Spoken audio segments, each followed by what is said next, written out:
Welcome to the Free Kick Podcast. My name is Todd. And man, just when you thought the game was going to go well last night with Union getting an early goal courtesy by Mikael Uhre in the second minute, that lead was nice for 24 minutes and Lionel Messi does Messi things, and that was too much for the Union to handle as they fall to Inter Miami by a score of 3-1. We are live on YouTube. As always, your friendly reminder, you can join us, interact with us in the comment section, and would love to get more and more people involved with these live shows.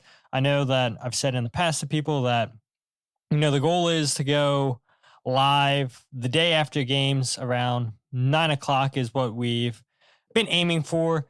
9:30 is about what we kicked off for here Sunday night. So as always, I appreciate you guys when you guys interact with me on YouTube, because you guys are what make doing this podcast the best part, getting comments, DMs after the fact, after you guys listen to the show. So as always, I thank you guys for the support. But we have a lot to talk about in this episode. A lot of thoughts on last night's game against Inter Miami. I want to go ahead and talk about the news tonight, go ahead and do something we haven't done all season, because if you guys missed it, we had a match preview show for the very first time this season. I know that's what you guys have been used to hearing the last year and a half, where we would bring on MLS commentators, journalists, and then we started out talking about having other podcasters on the show and just previewing upcoming games for the Union. And so we finally did a match preview this year. We had Chris Duran on from the Better Terrans podcast, and we talked all things Inter Miami and a little bit of Philadelphia Union. And then right after my show, I hopped on his podcast and we focused more so on the Union. But fantastic time having Chris on the show. Hopefully you guys enjoyed that episode, and we'll see if we get another match preview episode this year. I know it's not been what you guys are used to. It's not, been what I've been used to the last, like I said, year and a half, but that was cool. So we'll go ahead and bring back an old segment that we used to talk about, was my 3 keys to the game. So we'll go ahead and review those keys, go over the 3 stars, and then we'll go ahead and end the episode with Blunder of the Week, because we do unfortunately have a great nomination for Blunder of the Week, and I'm sure there is more. But as always, if you guys have nominations for Blunder of the Week, anything that's happened in the soccer world, be free to DM me, be free to, message on YouTube. I see all your guys' comments. So if you guys have a nomination that you think is worthy for Blunder of the Week, as always, nominate it, and we'll see what else other people say. Yeah, you should talk about this. But without further ado, let's get straight into the news. All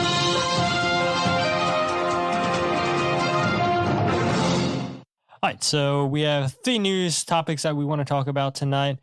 None of them are involving the Philadelphia Union, because as we all know, the season window to add free agents and whatnot has officially closed. It closed on September 13th. Union did not add anybody else. And so now the MLS roster freeze is in full effect and teams can no longer add players. We'll start off with Houston Dynamo. They have added MLS veteran Junior Moreno, who has played with DC United, FC Cincinnati in the past. Moreno has 102 appearances with DC United. He has 1 goal, 7 assists. He has 72 appearances with FC Cincinnati, where he had 6 goals and 3 assists. He's been capped 40 times by Venezuela.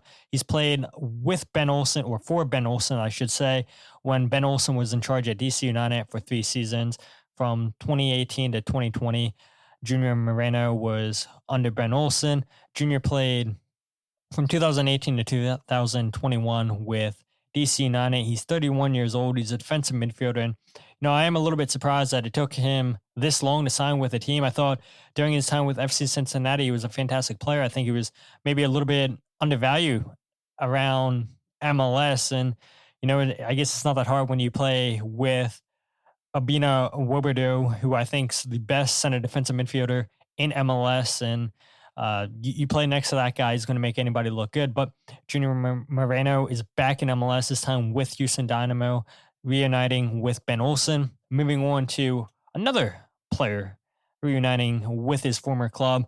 That is Carlos Vela. He is back with LAFC after many rumors this season. When will he stay? Will he go to another team? Is he going to resign with LAFC? He has officially returned to LAFC. He's played 6 seasons in LA. He's won an MLS Cup. We don't have to remind Union fans about that. He has 2 supporter shields, 1 MVP, 93 goals, 54 assists during his tenure with LAFC. This guy is Mr. LAFC, and he is back as LAFC look to push on to the playoffs, try to go on a deep playoff run. We've talked about in the past the players that LAFC have added with Olivier Giroud. They've been linked with Antoine Griezmann. It didn't happen this transfer window. We'll see if LAFC revisit that in the winter transfer window. But as things stand, LAFC, they're getting a player that's been successful in the past with MLS. He's not the same player that he was when he first joined the league, but nonetheless, you get that experienced player, and he's a player that everybody in that locker room respects massively. Everybody in that front office respects massively, and so Carlos Vela back with LAFC.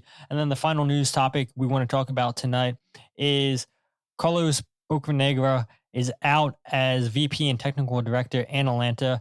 He was hired in 2015 as the technical director. During his time with the club, they've won 2018 MLS Cup, the 2019 Champions Cup, and 2019 US Open Cup.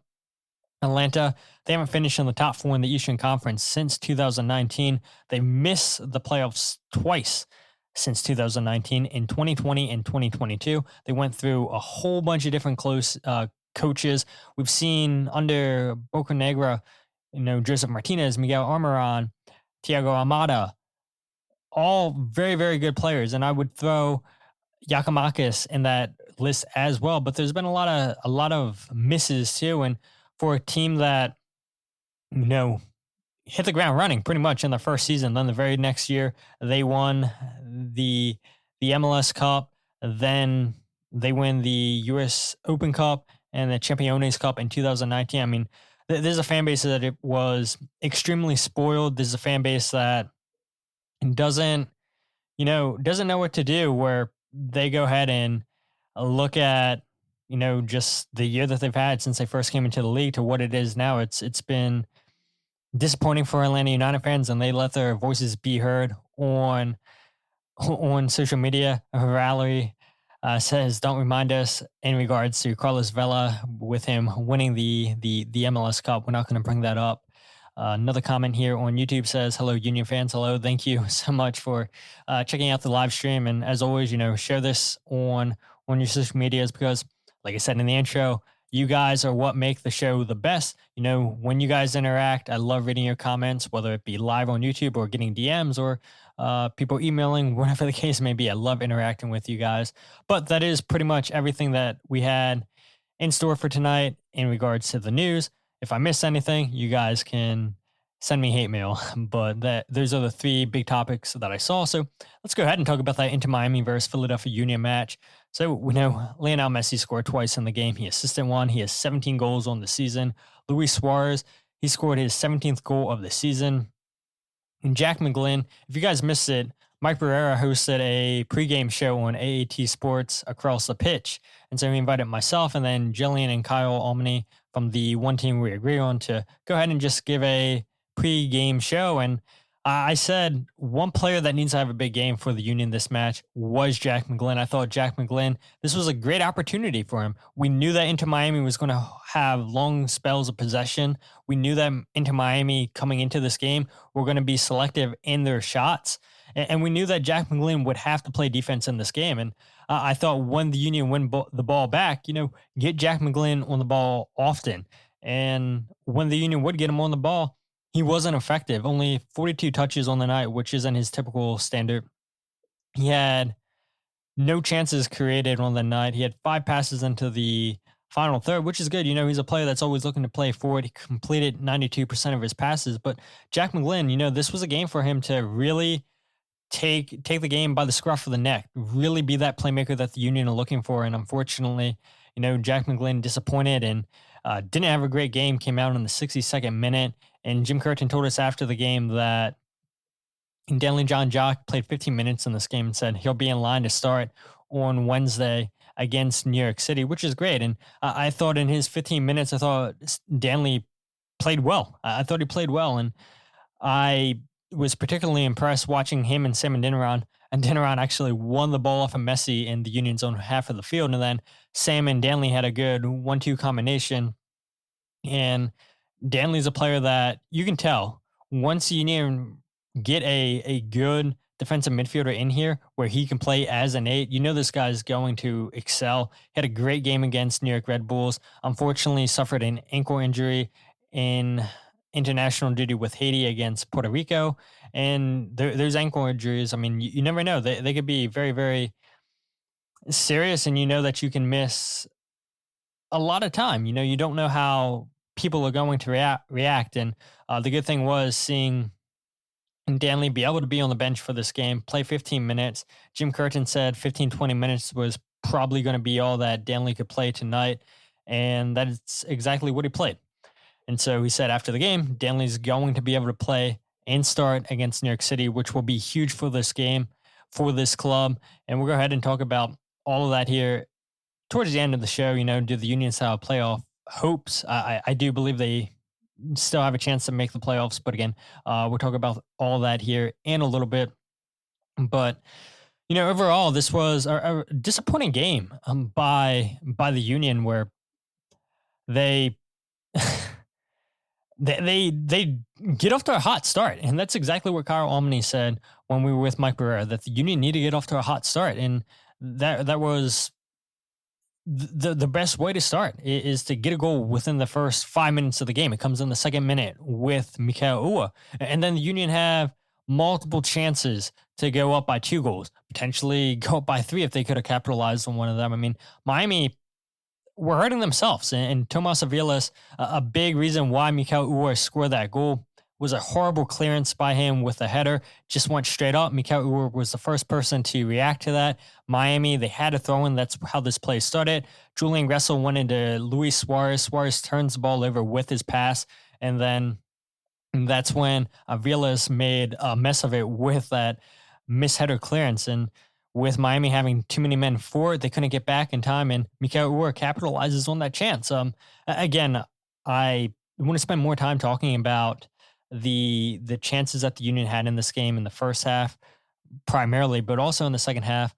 Reading a comment right here, Valerie says, your score prediction was right. Yeah, I said on the Battered Herons that it would be 3-1. I also said on Mike's show that the score would be 3-1, and I think there's a good transition into the next topic. Is when we saw that Andre Blake wasn't going to be playing, you knew it was going to be a tough game for the Union. You know how valuable Andre Blake is to this club, and it's just continuing to be the case this season. When we look at when Andre Blake's played, when he hasn't played, and that's no shots at Andrew Rick or Oliver Zemla, but they're not Andre Blake. And I have a whole bunch of notes written here. I still haven't got around to doing my thread of comparing the goalkeepers and everything, but maybe we'll get to that. Maybe we will. But we'll talk about all the stats that I would make the thread on, because I want to try to make it pretty with pie charts and all that stuff, because, that's what Jose says. You need that for engagement. So we'll see if we get the charts made up and post on social media before the game against New York City. No promises, but we will talk about other stats that I've written down. So that was Andre Blake's 20th missed game this season for the Union. And if you're counting, that's 51% of the games in all competitions for the Union. 51%, that's not good. Andrew Rick makes his 5th start of the season, his first since July 13th against Toronto in the 2-1 loss. And I think the Union knew that they were going to miss Andre Blake at times this season because of international duty. They couldn't predict the future and know that Andre Blake was going to miss 51% of the games this year due to injury. Who would have saw this coming? There's been multiple people in the Union's organization that told me that they pushed to get John McCarthy into the club hard in the offseason. He winds up signing with LA Galaxy. Now McCarthy's not starting with LA Galaxy, and people have said, could McCarthy be on the move this offseason? I think it's a potential chance for him to move from LA Galaxy, where he's not the starting goalkeeper. I look at a team like San Diego, going to be new into MLS. Could LA Galaxy leave John McCarthy unprotected in the expansion draft? And could San Diego potentially draft him? Could they work out a trade? Potentially. But I know the Union pushed really, really hard to get John McCarthy back into the club. And he ultimately decided, look, I have a chance to start with LA Galaxy. I'm going to get paid decent money. And yes, the money aspect was real, but starting, he lost that starting role pretty quickly. And so we'll see what happens. I do know that the Union really wanted John McCarthy back at the club. And I think a lot of fans would have felt a lot more comfortable if John McCarthy was at the club as opposed to Oliver Zemla or Andrew Rick. And this is no shots fired at Andrew Rick. He's 18 years old, and nobody could have expected him to play 5 games this season. That's just totally unfair to Andrew. He's 18 years old, just recently started playing consistently with Union 2 the last couple seasons, last year and this season. And who would have thought that, the Union would have to rely on Andrew Rick 5 times this year just because Oliver Zemla has been that big of a disappointment. And it's a huge step up. Jim Curtin says it all the time, from going from the USL to the MLS. And we've seen Oliver Zemla now make back-to-back starts with Union 2. Tonight, Union 2 took on Inter Miami, and the Union wound up losing that game 3-2. Oliver Zemla gives up three goals tonight.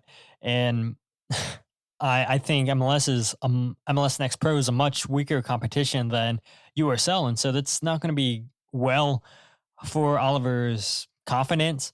I would imagine if Andre Blake can't go on Wednesday against New York City, I'm sure we'll see Andrew Rick once again. But Oliver Zemla, it's not been great this season. And because of that, Andrew Rick gets signed to a homegrown contract, which he was eventually going to get signed to. But I think, the injury to Andre Blake and Oliver Zemla playing pretty poorly sped up that process even faster. So I can't really be too negative on Andrew Rick. Yes, he should have done a better job on that second goal by Messi. He gets a palm to it and still winds up in the back of the net. But going back to these stats, when Andre Blake has been healthy in the games that he has played, the Union are 8-5-6 in all competitions. During one of those losses, though, which, you got to put an asterisk towards this, Andre Blake played 6 minutes against Seattle. That game, as we all knew, was suspended because of rain. And then when the game resumed, Oliver Zemla was in net. The Union subbed out Andre Blake because he was injured at the time. And so I don't think it's fair to say, yes, Andre Blake lost the Union that game, because when he was in the net, it was 0-0. He only played 6 games, but they credited Andre Blake with the loss. Oliver Zemla also gets the loss for that game. Union wound up losing 3-2. He played 74 minutes versus Minnesota before being subbed out because of a concussion. The Union at the time were winning 1-0. Oliver Zemla comes in. Union wound up winning that game 2-0. Union saw Andre Blake play 45 minutes against Atlanta before being subbed out. It was tied 0-0 at that point. When Oliver Zemla comes in, the Union concede 2 goals. They wind up scoring 2 goals to tie the game at 2 apiece. Had a third goal disallowed, which probably would have won the Union the game towards the end of that match, but it ends 2-2. And so in 9 games this season for the Union, Andre Blake has 6 goals conceded, 21 saves, 77.8 shots saved. It's fantastic. And this is what Andre Blake's been throughout his whole career with the Union, is a shot stopper. And the Union are going to give up chances. That's just how the Union are. They're a team that likes to play aggressive, which is fine, because when you have a goalkeeper like Andre Blake in the back, it's okay to play aggressive, to step to the ball, to step out of position, because you have an Andre Blake back there going to bail you out. But you can't play that way with Andrew Rick. You can't play that way with Oliver Zemla, because neither one of those goalkeepers are confident in stopping shots. I would say Andrew Rick's probably a little bit better than Oliver Zemla, but at the same time, neither one of those guys are Andre Blake. More stats for Andre Blake. Hopefully you guys aren't tired of those. 9 goals conceded in 7 Leagues Cup matches, 22 saves, 71 shots saved that were on target. 8 goals conceded in 3 CONCACAF Champions League games. 6 of those were against Pachuca. So again, context matters in this case, where he gave up 8 goals, yes, but 6 of those came against Pachuca in that horrible game down in Mexico. And he had 11 saves, 57.9% of his shots on target were saved. Andrew Rick now 0-4-1, 11 goals conceded in 5 games, 14 saves, has a save percentage of 54.2%, which isn't great when you're saving just barely 50% of your shots faced. And then Oliver Zemla, by far been the worst goalkeeper of the bunch. He's 4-6-8 in all competitions this season. You can go ahead and look. Like I said, he came in for Andre Blake, for Seattle. Union lose that game 3-2, came in for Blake against Atlanta, gave up 2 goals, played 16 minutes versus Minnesota, gets the win. So asterisk towards one of those 4 wins. Go ahead and look. 29 goals conceded in MLS by Oliver Zumla. 4 clean sheets, 49 saves, 65.4 save percentage. It's just not been good enough for Oliver Zumla. And I've said this before in other shows. I've said it on this show, and I'll continue to say it. The game where I said, yeah, I'm pretty much done with Oliver Zumla was that game in Chicago. The Union were up 3-1. They wind up losing that game 4-3. That is a game that you cannot lose. You go up by 2 goals on the road. You score 3 goals on the road. This Union team, and we saw it again last night against Inter Miami, they can score on the road, but when they had chances to go up by multiple goals, one of the rare times this season, they couldn't go up by multiple goals on the road. But Oliver Zumla against Chicago Fire was horrible. There's no reason why the Union should have blown that game 3-1, wind up losing 4-3. We see Oliver Zumla mispunch the ball, goes out for a corner kick. Very next corner, Chicago Fire score. He's not good at all at commanding his boxes. Teams know that. They send in a lot of crosses. This guy's not good at collecting the ball. He's very, very shaky. Shot stopping, he's been okay at 65.4% of his shots faced have been saved, like I said. 62.5% of shots faced have been saved in Leagues Cup in his 1 appearance. But he also gave up 3 goals. He's a goalkeeper that gives up a lot of chances. Like we said, this Union team is going to give up a lot of chances, and that's why you need a good shot stopper. Andrew Rick, young goalkeeper, can't really judge him. Yes, again, should have saved that second goal by Messi. Andre Blake, 100% would have saved that. Oliver Zumla, a more experienced goalkeeper, yes, playing at a lower level in the USL compared to MLS. Tonight, we see him give up 3 goals against Inter Miami 2 and Union 2's 3-2 loss. He's just not been great for the Union. And again, the Union find themselves in such a difficult situation where Andrew Rick got rushed because of how poor Oliver Zumla has been. And if John McCarthy would have signed with the Union, and I know we can't be having woulda, coulda, shoulda, but how different would this season have been if John McCarthy was in net instead of Zumla or Andrew Rick? I think, John McCarthy's a really, really good goalkeeper. He's a player that definitely would have got more wins. And I heard some fans say on social media, like, man, I wish we still had Joe Bendik. I'm sure some of those people were just joking, were kidding around. But yeah, maybe Joe Bendik would be a better option than Oliver Zumla at this time. We've seen Joe Bendik have blunders in the past for the Union, but Oliver Zumla doesn't have the MLS experience that Joe Bendik has. But the fact of the matter is, the Union found themselves in a horrible position this season in terms of goalkeeper, which has led to people asking, should goalkeeper be a priority next season for the Union? I do believe the Union wind up loaning out Andrew Rick to play at the USL because USL is higher competition than MLS Next Pro. Oliver Zumla, trying to move on from him is going to be very, very difficult. I should have had this down in my notes. I'll go ahead and look it up right now, how much Oliver is getting paid. But the issue is with Oliver, he's getting paid $106,000.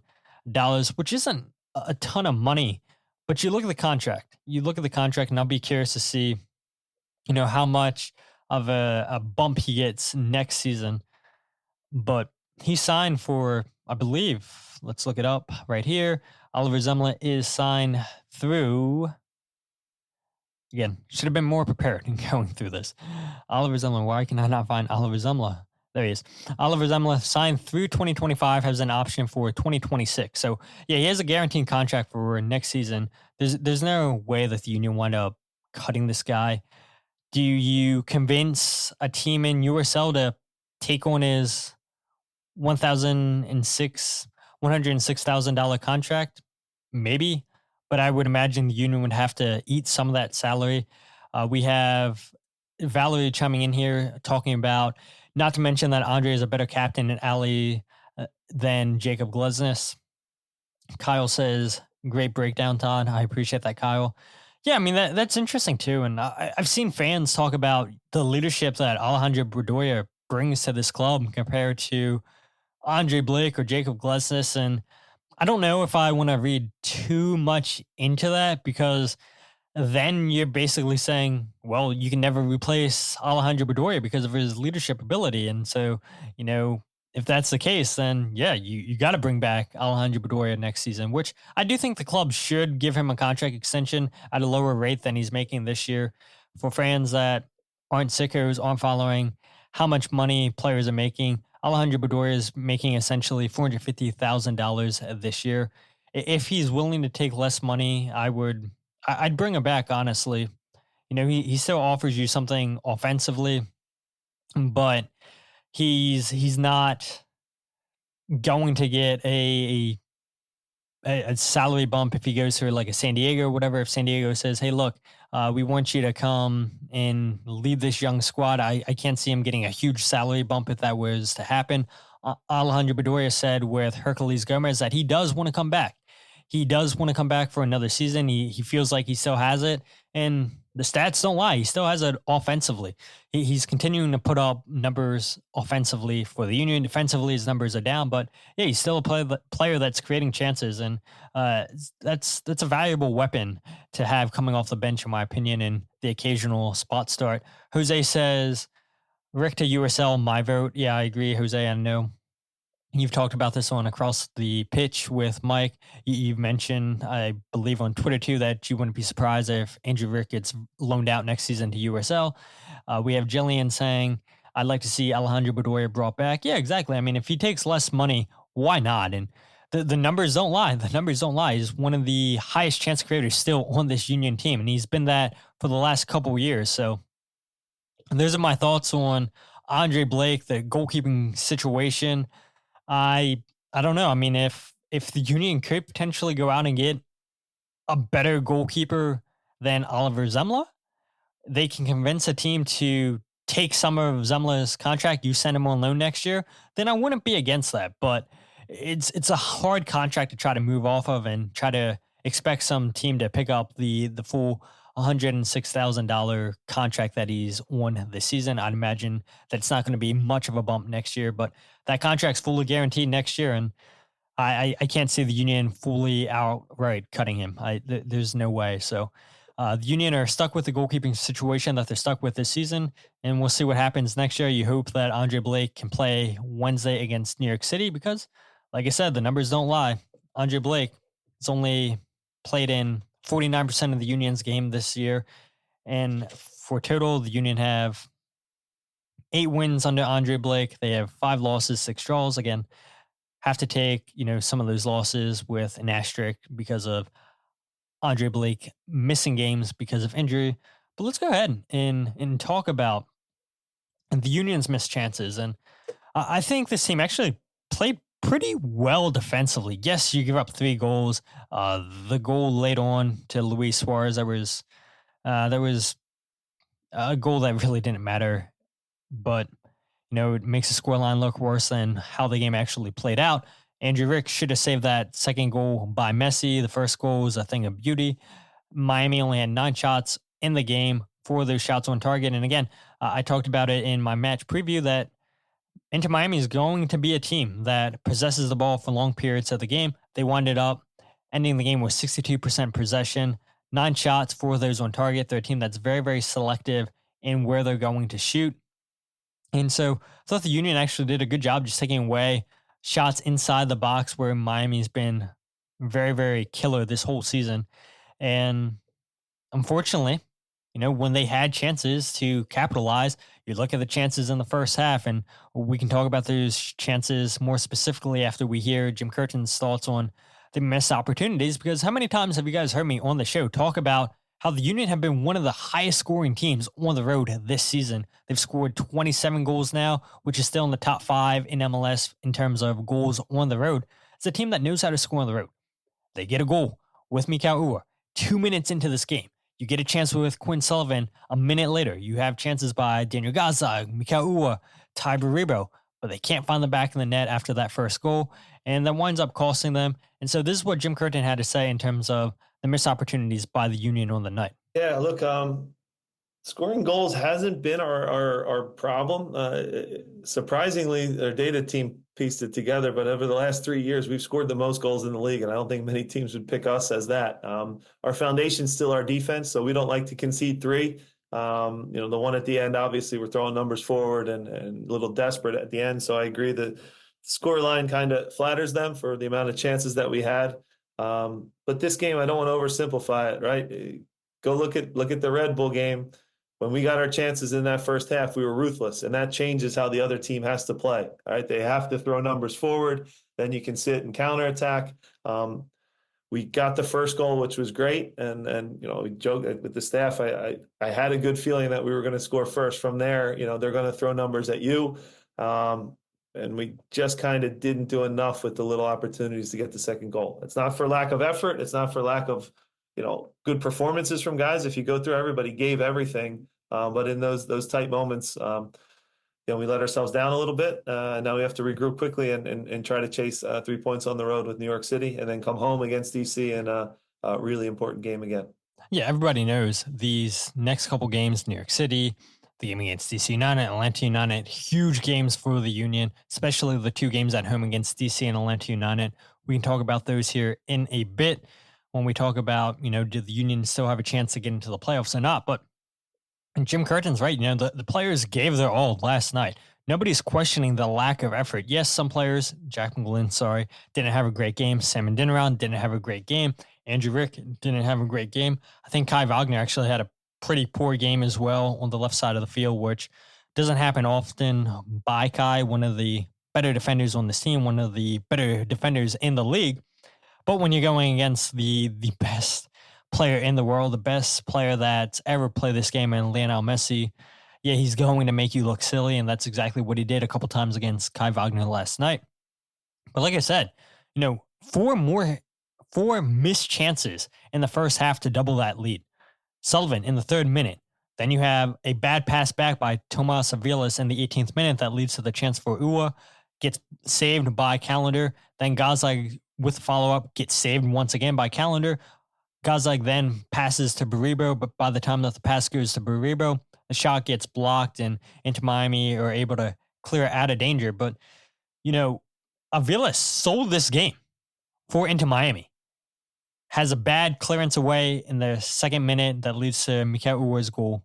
Bad pass backwards, and the Union couldn't capitalize on that chance. It's horrible. Sam Adeniran had 2 huge chances in the second half. Biggest one in the 85th minute after a giveaway from Sergio Busquets, which this guy, I feel like, never makes mistakes, never does anything wrong. Goes about his business quietly. It's a bad giveaway by Busquets. Gazlag pounces on that, then passes to Sam Adeniran, who has a wide open net. Shot gets saved by Drake Calendar. Horrible. 21 shots for the Union in this game, 8 of those on target. Who would have thought that the Union would come in here and just outshoot Inter Miami without knowing how Miami plays? If you haven't watched Miami most of the season, looking at stats and data, that would be surprising to some fans, I feel like.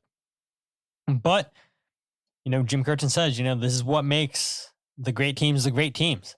They punish you even though that they make mistakes, they still find a way to win. And that's exactly what Inter Miami did on the night. But I think this game, yeah, Miami still would have scored goals. I'm not going to say Miami wasn't going to score goals on the night. But the game is a little bit different if the Union go up by 2 goals. If Quinn Sullivan scores a chance, if Mikael Uhre scores a chance, if Daniel Gazdag scores a chance. Yes, Miami was going to be pushing numbers forward, especially if this game went on with them losing longer on in the game. We saw it in Philadelphia when these 2 teams met. The Union had an early 1-0 lead. Mikael Uhre scores in the 3rd minute, I believe, in that game. Counterattack opportunity for the Union. Buries his chance. But the Union cannot let those wasted opportunities go to waste. And we saw Julian Gressel score right after the break. Miami tied the game 1-1. Then Miami go down by 2 players and hit the Union on the counterattack and win that game 2-1. No way that should have happened. And this game was completely different. In terms of Messi playing, he didn't play in the last game. But Inter Miami really tried to self-sabotage themselves last night, and the Union just weren't able to capitalize on more of those chances. They capitalized on one, but when you're a team that's sitting on top of the Supporters Shield, one of the best teams that we've ever seen in MLS, you could make the argument the best ever just because of the players that are on the field. When you get gifted those opportunities, you got to put the ball in the back of the net, and that's something that we saw against New York Red Bulls. Jim Curtin talked about it. When Mikael Uhre had a chance, when Todd Baribo had a chance, 1-on-1, both of those shots go in the back of the net. Wasn't the case tonight. And, if I'm Jim Curtin, I'm a little bit frustrated that those chances don't go up because more times than not, like I said, on the road, this team's putting the ball in the back of the net. Scoring hasn't been an issue. That's exactly what Jim Curtin said. We all know that defense has been an issue. And I thought the team played well defensively. You get rid of that goal by Luis Suarez at the end, it's 2-1. If it's Andre Blake in net over Andrew Rick, maybe it's 1-1. The Union did a good job for the most part keeping Lionel Messi quiet, which is crazy to say. Yes, he had 2 goals. Yes, he had an assist. But you would expect, I was expecting him once it came out that he was starting that, this guy's going to score a hat trick because that's what he normally does. And they looked a lot better than when they played Inter Miami in the Leagues Cup when they got completely embarrassed at Subaru Park last season. And this Miami team is beatable. They are beatable. And so if the Union do get into the playoffs, which, great transition, Todd, do the Union still have an opportunity to get into the playoffs? Would you guys, the listeners, would you feel confident in the Union? Let's say the Union have to play Inter Miami in the best of 3, the first game. Would you guys feel confident that the Union could upset Inter Miami? You would have to win the game at Subaru Park. They were in the game. They were winning that game. Yes, Messi wasn't playing. You go down to Miami, and Miami, a lot of mistakes, but you do well to defend against Miami. And so, yes, not saying those mistakes would happen again if these two teams face each other, but I don't know. Would you guys feel confident if the Union had to go down to Miami and play them in the playoffs? I know as things stand, the Union aren't in a playoff spot. And there's some people that are saying, I just don't know if there's enough games left for this team to get into the playoffs. And, let's slow down. Let's relax a little bit. The Union are in 11th place. They trail Atlanta United by 1 point. He's in 10th. DC United, they lead the Union by 3, but they also have played one more game. They're in 33 points in 9th place. Union still have to play DC United, still have to play Atlanta United. And let's go ahead and just talk about that. New York City, 40 points in 6th place. Union trail them by 10. It's a tough ask for the Union to get in 6th place, 5th place, where Orlando City's at. That's a lot of points that the Union have to make up. Yes, they still play both teams, but I'm not sure that the Union could finish in 6th or 5th. I think 7th is probably the best this team could do. DC United, 33 points in 9 games, 9th place. They lead the Union by 3. Union have a game in hand. And then Atlanta United and the Union go and play after DC. They're at 31 points in 10th place. Union trail them by 1. Then the Union go and play Orlando City, who are at 40 points in 5th place. Again, lead the Union by 10 points. Then Columbus Crew and Cincinnati. You're not catching either one of those teams. Columbus, 50 points in 3rd place. Union trail by 20 points. And there's also a game in hand for the Crew. And then Cincinnati, 52 points in 2nd place. The Union trail by 22 points. You're not catching either one of those teams, but yes, you can absolutely catch Atlanta United. You can absolutely catch DC United. You go ahead and look at the team that's in 7th place right now.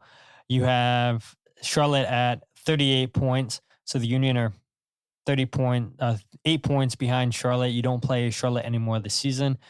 You would need Charlotte to drop some points, but watching how Charlotte's played the last couple games, it's definitely doable. They lost to Montreal, who's a not so great team, 2-1. If Charlotte continue to drop points, you can see Union potentially get up to 7th place. Toronto, they sit in 8th place at 36 points. The Union have a game in hand there. Don't play Toronto anymore this season, but Union could potentially catch Toronto in 8th place. So I'm looking at 7th place is probably the best that the Union can finish. Yes, you need a lot to still happen. Here we go. We have more comments that I didn't see pop up. This one from Pace Hunter says, still a chance for the Union to make it to the playoffs. Yeah, I'm sure that came in a while before I started talking about the Union's playoff chances. I do absolutely think the Union have a chance at playoffs. And then Valerie says, if our best are healthy, yes. And that's a key, right? Andre Blake's missed 51% of the games this season. We just finished talking about how valuable he is for the club. You need Andre Blake the remainder of the season. You don't feel as confident with Andrew Rick or Oliver Zemla in net. But Jim Curtin was asked about, you've been playing well pretty lately here the last couple games. You played well against against New York Red Bulls. You played well against Nashville. You played well against New England. You were on a 3-game winning streak, and then you went into a 2-game winning streak. Then you won the League's Cup. You played well in the League's Cup. Then you played New York Red Bulls, which took you to 3 straight wins in MLS. Now you go into Miami and you lose that one by a score of 3-1. But yeah, I mean, we talked about it. They played pretty well, but this is what Jim Curtin had to say about the Union not having too many games left. And is there still a chance for them to make the playoffs? Yeah, our margin for error has been self-created, right? We made mistakes early in the year. Some of them were injuries, some of them were international call-ups, but things we knew were coming, and we paid for it. We've started to dig ourselves out of that hole for sure. We've had some good performances in recent weeks. 3 league wins in a row that were really spread out over a long stretch, but good performances in League's Cup as well. I agree with you. Tonight was a good performance, but it needs to be a great performance when you play against the quality of Miami. We have a tough schedule the rest of the way. It's in our hands, though. And I agree. If the team can regroup and perform like that, you add Andre and a healthy Danley to the group, we can certainly make a push. No easy task to go to New York City and win, but it's something we've done before, and it's not impossible. And then obviously the 2 home games, we have to be at our very best, and those have to be wins. So we've put ourselves in this hole, but I agree with you. We are playing much better, and we have created a lot of opportunities. And we're close tonight to taking points back to Philly, which isn't easy against this team. Yeah, look at that, Valerie. Jim Curtin agreeing with you. If we're healthy, if Andre Blake's healthy, if Danley is healthy, yeah, this team can push on to the playoffs. Yes, it's a very, very tough schedule. I just went over that. New York City, DC United, Atlanta, Orlando, Columbus, and then Cincinnati. You're not catching Columbus or Cincinnati. You need to win your last 3 remaining home games for this team to have any shot at all making the playoffs. And then you need to get at least 1 point against New York City or Orlando City. I would say you need a win in one of those 2 games. It's going to be a tough ask to go into Columbus Crew, where you play them in League's Cup. Didn't look great against them. Not the greatest game from Jack McGlynn, and didn't have a great game at all last night against Inter Miami. So this game Wednesday night against New York City is going to be very, very vital for this team to at least get a point. Orlando City, going to need a point, but I could see the case, the scenario where the Union have to get a win in one of those places, because if you lose both of those games, man, now you're putting pressure on. You have to win in Columbus. You have to win in Columbus. This is a very, very tough schedule for the Union. Every single team left but Atlanta United are in the playoffs currently. And it's a tough schedule for the Union. But with the form that Todd has been on, 14 goals in 16 games, Mikael Uhre back-to-back goals, it is huge, which, by the way, I was looking at this for Mikael Uhre. He has 4 goals in his Union career that have come 5 minutes or earlier, and 3 of those have came this season. If you guys listened to the last episode that wasn't the preview episode, I said Mikael needs 5 goals in his last 7 games. If he does, that's going to be great for this team.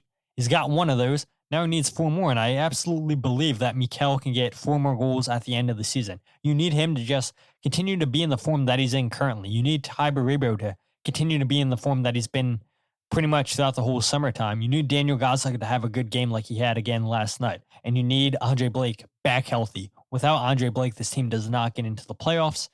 And speaking of that game against New York City, we know that Jack Elliott will miss that game because of yellow card accumulation, which is a huge blow for the Union. We know Nathan Harriel's now going to start at center back against New York City, which sees Olivier Bizo come in against New York City as the right back. The Union, though, have been pretty good.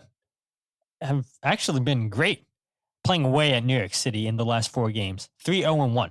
They've only conceded 2 goals. And again, there's 2 goals that they've conceded in the last 4 games.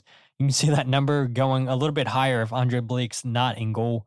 But I do think that the Union have a chance. They have a chance against New York City if Andre Blake's in goal.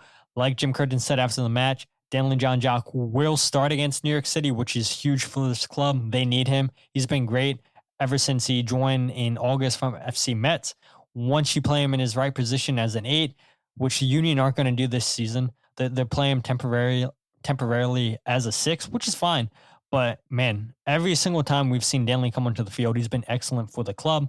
But this is what Jim Curtin had to say last night about Jack Elliott's yellow card and what it meant for the club against New York City. Obviously, Damien's not an option anymore. We know that Nathan can jump in and do the job for us. So that'll be, we'll get a couple days to train it, see how guys recover. And Bizo can jump in at outside back and we can kind of go again. So, with Kai and him both on yellows, we knew it was coming. You definitely wanted to avoid it happening to both of them. You're hoping, obviously, for good behavior. But if at 2-1 there, if Jack doesn't make that foul, Messi maybe hits the back of the net, and then you're disappointed the other way. So made a tactical foul that hurts. Obviously, our next game for sure. We're better when Jack's on the field, certainly. But the yellow card accumulation is something that happens to defenders mostly during the course of a season, and we'll miss him, which is a big miss for next game. So Jim Curtin, look, I know publicly he has to defend his guys.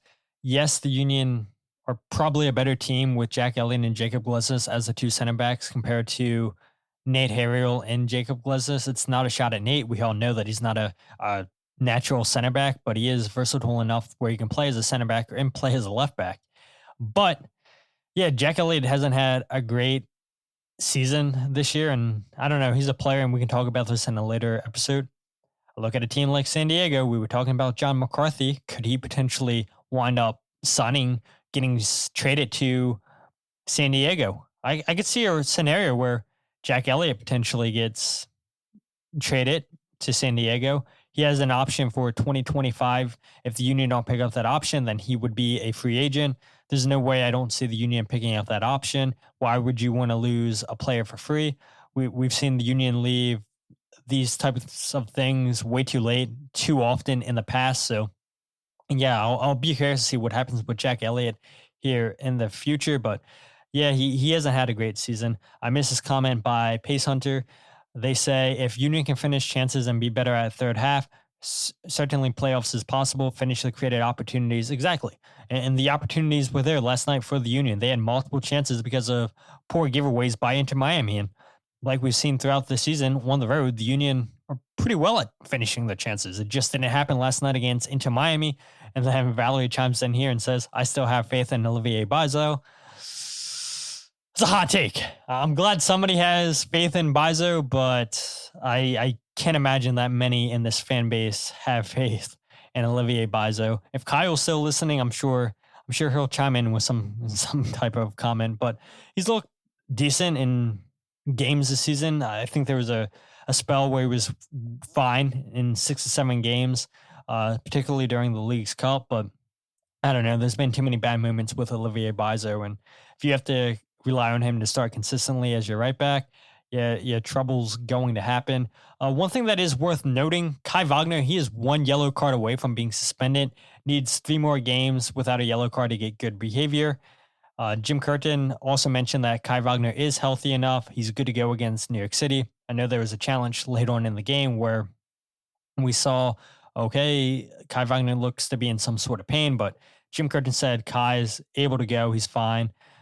Pace Hunter chimes in, says 20 shots, 8 on goal, need to put in at least 50% of those in the back of the net. Yeah, I mean, definitely when Miami's making as many mistakes as they did this game, you got to finish off some of those chances because they were gifted way too many opportunities in this game, and you only take advantage of one of those. I mean, it's rare when you see a team make 3 really huge errors, and a team like Inter Miami where they have experience with these players that have played at top levels, played at Barcelona for all those years, been stars for the national teams. You don't see Sergio Busquets make the type of mistake that he did last night.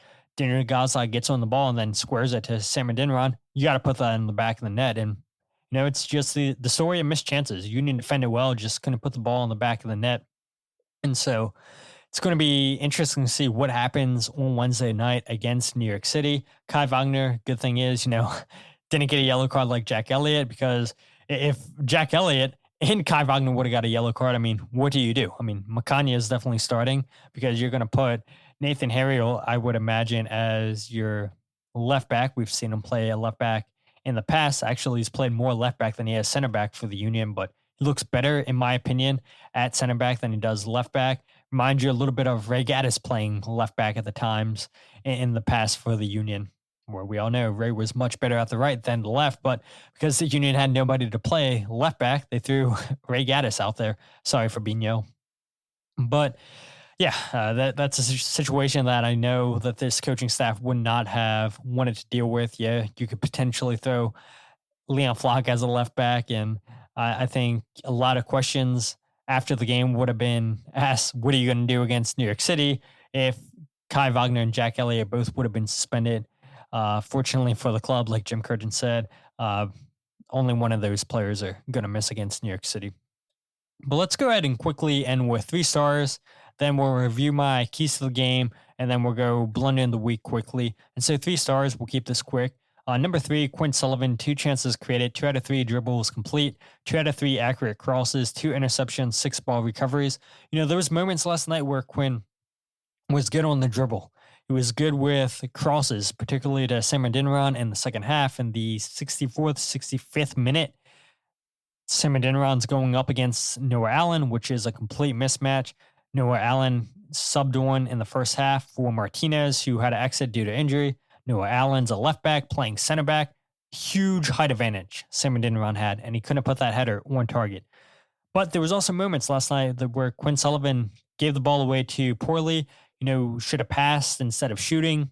And that's been the story of Quinn Sullivan the last couple months. And he's a talented player. Nobody's denying that. But yeah, some of the decisions that he makes, he's got to get better. And as Jim Curtin reminded us last night, he's still a young player and he's still going to make those mistakes, but he'll learn from those mistakes. You would rather see those players make those mistakes and then correct them in the future than, not make those or make those mistakes and never correct them. So yeah, it was an up and down game from Quinn Sullivan, but I do think that he was one of the Union's best 3 players. Daniel Gazdag, number 2, 3 chances created, 1 interception, 7 ball recoveries. Daniel Gazdag was excellent. Had to pull out of the Hungarian national team during the international break because he picked up an injury, was it a hamstring injury? I can't remember what Jim Curtin said, against New York Red Bulls, which didn't allow Daniel Gazdag to go to Hungary. He stayed back with the Union and recovered and was healthy enough to start. And yeah, Jim Curtin said in his pregame that the sharpness isn't there like it was against New York Red Bulls, but he'll eventually get back to that level. And then number 1, Mikael Uhre, 1 goal, was very active, had 2 out of 3 shots on target. And, we need Mikael Uhre to continue to start games hot, continue to get involved with this team, continue to make those runs into the back of the net because the Union need him. They need Ty Baribo. They need Daniel Gazdag. They need Andre Blake to carry this team. And if those guys can find form, particularly in these last 5 games of the season, I do think this team gets into the playoffs. The last 6 games in the season. And if those guys find form, this team, I have no doubt that they'll be in the playoffs. But let's go ahead and quickly remind you guys what my 3 keys to the game were. Number 3, and this probably should have been number 1, was stay compact. I talked about how Miami loves having tons of possession of the ball. They don't take a ton of shots, but the shots they do take wind up going on target. And there was times where the Union weren't compact. The first goal were not compact at all. Too wide, gave Messi way too much time and space, puts the ball in the back of the net. The second goal, the Union then go compact. They gave Jordi Alba too much space out wide, which is fine because if Jack McGlynn goes and tracks the run by Messi, if Jack Elliott's not sitting too deep, then I think, we're probably not talking about a second goal by Messi. Andrew Rick, yes, got a hand to that. Probably should have done better, but Union, there was times they were compact, times they weren't. I would say that's a fail. Number 2, I said defend set pieces. Yes, set pieces weren't a factor in this game for Miami. The Union had a couple of set pieces where Jacob Glesnes had a shot on target from a header, wasn't able to put that on frame, but Miami didn't really trouble the Union on those set pieces. And then I said, hit on your counterattack opportunities. Miami had given up 6 counterattacks, including a counterattack when these 2 teams last played. And it goes back to the point we've been talking about all night. You can put in, just take advantage of your opportunities. Union had plenty of opportunities last night and couldn't put the ball in the back of the net. So I would say 2 out of 3 of those keys, the Union did not succeed. And that's why we didn't see the Union come away with at least a point.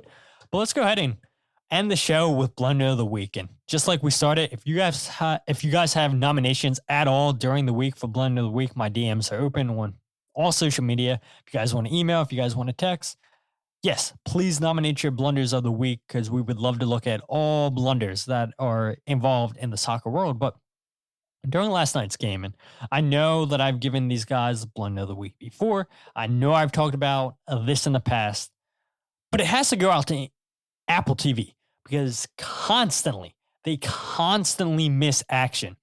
It's the chance we saw with Sam Adeniran in the 85th minute, where it's a giveaway by Busquets. We heard the commentators talking, but they're showing a guy on the sideline. And so we didn't get to see that chance in real time. Fortunately, Apple then go back and show the replay, but it's been too many times this season, multiple times in the same games, multiple games this season, where they show plays that have nothing to do with what's currently going on. So Apple, once again, you are getting blunder of the week. Yeah, not good. So they're not the only ones. I know somebody chimed in on Twitter, and I forget who it was, my apologies, and said, they've seen the same thing happen in Serie A, I believe it was, with Paramount Plus. So yes, to Apple's credit, they're not the only ones to miss action, but it's so infuriating when you miss action in real time. And yes, it's no big deal if we're at the games in person, but when it's away games and not everybody travels to away games, you want to be seeing up-to-date action. And Apple, time and time again, continue to miss action in real time. So they get blunder of the week once again. But if you guys aren't following the podcast on Twitter, Instagram, or Facebook, follow @FreeKickPod, wherever you get your podcast, The Free Kick. Check out the YouTube channel, youtube.com/FreeKickPod. Yes, we are live on YouTube. Yes, the Goals Breakdown video is live on YouTube as we speak. So if you guys haven't checked that out, go ahead and check that out. And if you guys don't want to listen to the podcast, wherever you get your podcast, which The Free Kick, super easy to find, you can go ahead and check out the Substack, thefreekick.substack.com, where I post the Goals Breakdown videos of the podcast. I do some writing on there. So I leave everything in one place for you guys to check out. If you guys haven't checked that out, there's an opportunity where you guys don't have to go searching here and there. But again, a lot of you guys have chimed in tonight on YouTube, and I appreciate that. Valerie, Kyle, Jose, Jillian, Pace Hunter, you guys are what make the show the best. Valerie chimes in here about blunder of the week and says, yeah, not good, Apple. Yeah, not good at all. But like I was just saying, you guys are who make the show what it is. I love interacting with you guys. Every time I go on the Battered Herons podcast, their chat's amazing. And they're who make their show, just interacting with all of us anytime I'm on there and reading their comments and people in the comment section going back and forth. Fortunately, we don't have that here on this show, at least yet. Hopefully we never get that. But, having different opinions isn't a bad thing, as long as, we're not personally attacking anybody. But yeah, I appreciate all you guys watching live on YouTube. Again, if you guys haven't had the opportunity yet, we usually go live on YouTube the day after a game at 9 o'clock, 9:30. And so I'll go ahead and give you guys an episode on Thursday. And then after Thursday, I'll unfortunately miss the game, or the game on Wednesday, but I'll miss the game in person on Sunday against DC United. I'll be on vacation, but I do plan on doing a podcast for you guys. I don't know exactly when I'll record that podcast on vacation. I do plan on doing Goals Breakdown and then writing an article or two. And it just might not be as often as you guys are used to, or at the different times you guys are used to. And I definitely am not taking all my recording equipment that I have this time. I'll just take my little wireless mics that I use for player interviews, interviewing Jim Curtin, or you guys have seen me, or at least heard me use those mics on the Goals Breakdown. And I've also used them in a couple podcasts. I used them for the Chicago video. And so I'm not sure if we're going to go live yet, because the Wi-Fi is a little bit spotty at the house that I stay at in vacation. So we'll see what happens. But you guys will definitely get a podcast on Thursday after the New York City game on Wednesday. And hopefully everything goes to plan on vacation, where I can continue to give you guys the show. But if not, I'll keep you guys updated on social media. And for people who have my number, I'll text you and let you guys know if I'm going live or not. But until then, my name is Todd, and this is the Free Kick Podcast.